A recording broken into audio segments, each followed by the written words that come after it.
যে তাকে ছাদে নিয়ে যেয়ে নির্মমভাবে টর্চার করে ছাদ থেকে ফেলে হত্যা করা হয়।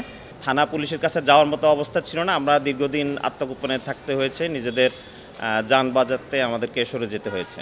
ডক্টর ফয়েজ আহমেদ 2013 সালে 13ই ডিসেম্বর দিবাগত রাতে, যাকে তৎকালীন ফ্যাসিস্ট সরকারের নির্দেশে র্যাব 11 টিম কর্তৃক নৃশংসভাবে তিনতলার ছাদ থেকে ফেলে দিয়ে হত্যা করা হয়েছিল ডক্টর ফয়েজ আহমেদ, যিনি একজন মানবিক চিকিৎসক ছিলেন এবং তৎকালীন জেলা জামাত ইসলামী নায়েবে আমির ছিলেন।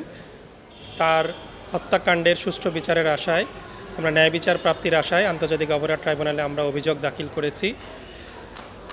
আপনারা জানেন যে তৎকালীন সরকার সারা দেশব্যাপী গুম, খুন, হত্যা, তাদের ক্ষমতা পাকাপোক্ত করার জন্য যে চলমান প্রক্রিয়া ছিল, টার্গেটেড কিলিংগুলো সারা দেশব্যাপী তারা করত। তারই অংশ হিসাবে আমার পিতা একজন ভিকটিম হিসাবে তাকে হত্যা করা হয়েছে, যার বিরুদ্ধে আসলে কোনো একটি অভিযোগও কোনো থানায় কোথাও ছিল না।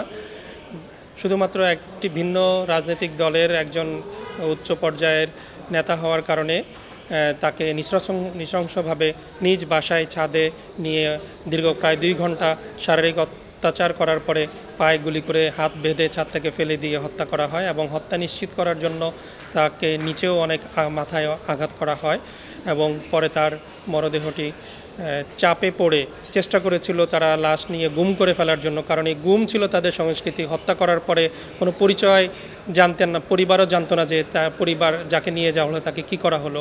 সেই লাশ নিয়ে তারা প্রায় 2 ঘন্টা লক্ষ্মীপুরের বিভিন্ন জায়গায় চেষ্টা করেছিল গুম করার জন্য, কিন্তু সাংবাদিক ভাইদের দৃঢ়তায় এবং মানুষের চাপে তারা সেই বাধ্য হয়ে রাতেই লাশটা সদর হাসপাতালে ফেলে দিয়ে যায়।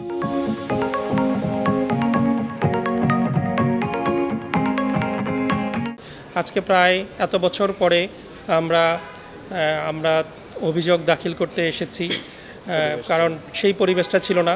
বিগত প্রায় হত্যাকাণ্ডেরও প্রায় 7-8 বছর আমরাও পালিয়ে বেরিয়েছিলাম পরিবারের সদস্য হিসাবে। আমার ভাই ওদিন ঘটনার প্রত্যক্ষ সাক্ষী এবং সে প্রত্যক্ষদর্শী ছিল এবং সেও ওই ঘটনায়, তাকেও খোঁজা হয়েছিল প্রায় 2 ঘন্টা, কিন্তু আল্লাহর মেহেরবানিতে সে এমন এক জায়গায় আশ্রয় নিয়ে লুকিয়েছিল বাসার, যে ওরা 2 ঘন্টা সার্চ করেও তাকে খুঁজে পায়নি।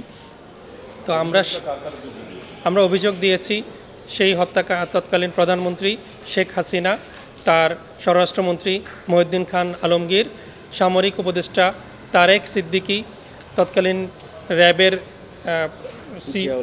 ADG major general Ziaul Hasan এবং যার নেতৃত্বে যে টিমটা অভিযানে গিয়েছিল তারেক সাইদ, র্যাব 11 টিমের কমান্ডার, তার মোট 41 জনের বিরুদ্ধে আমরা অভিযোগ দাখিল করেছি। ওই সময় আমরা মামলা করিনি, কারণ সেই সময় মামলা করার মতন কোনো পরিবেশ পরিস্থিতি বা নিরাপত্তা, আমরা নিজেরাই নিজেদের জীবন নিয়ে শঙ্কিত অবস্থায় দিন পার করেছি। গিয়ে মামলা করার মতন কোনো পরিস্থিতি আমাদের ছিল না। বিভিন্ন মাধ্যমে আমরা থানায় চেষ্টা করেছিলাম অভিযোগটা নেওয়ার জন্য, দাখিল করার জন্য, কিন্তু তৎকালীন সময়ে এটা অভিযোগ তারা নেয়নি, বরং যে টিমটা অভিযানে গিয়েছিল তাদের একটা সাধারণ ডায়েরি তারা ওখানে গ্রহণ করেছিল। জি, আপনারা জানেন যে আমি বেলাল আহমেদ, আমি ওনার ছোট ছেলে।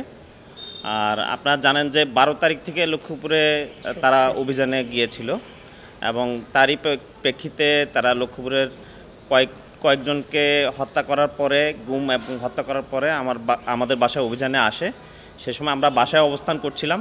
আমাদের ধারণা ছিল যে হয়তো আমার বাবা রাজনৈতিক ব্যক্তিত্ব হওয়ার কারণে সর্বোচ্চ ওনাকে হয়তো অ্যারেস্ট করে নিয়ে যেতে পারে, সেজন্য উনি ওভাবে প্রস্তুত ছিলেন। কিন্তু আপনারা পরবর্তীতে নিউজ পত্রিকায় দেখেছেন যে তাকে, এবং আমি প্রত্যক্ষদর্শী, যে তাকে ছাদে নিয়ে যেয়ে নির্মমভাবে টর্চার করে ছাদ থেকে ফেলে হত্যা করা হয় এবং আমাকেও খোঁজাখুঁজি করা হয়। আমার ওয়াইফ এবং মা ওই সময় বাসায় অবস্থান করছিলেন, তাদেরকে দীর্ঘক্ষণ মানসিক টর্চার করে আমার অবস্থান সম্পর্কে জানার চেষ্টা করা হয়, কিন্তু আল্লাহর রহমতে আমরা বেঁচে আছি। আর অভিযোগের বিষয়ে যদি বলি, যে আমরা আসলে থানা পুলিশের কাছে যাওয়ার মতো অবস্থা ছিল না, আমরা দীর্ঘদিন আত্মগোপনে থাকতে হয়েছে, নিজেদের যান বাজাতে আমাদেরকে সরে যেতে হয়েছে।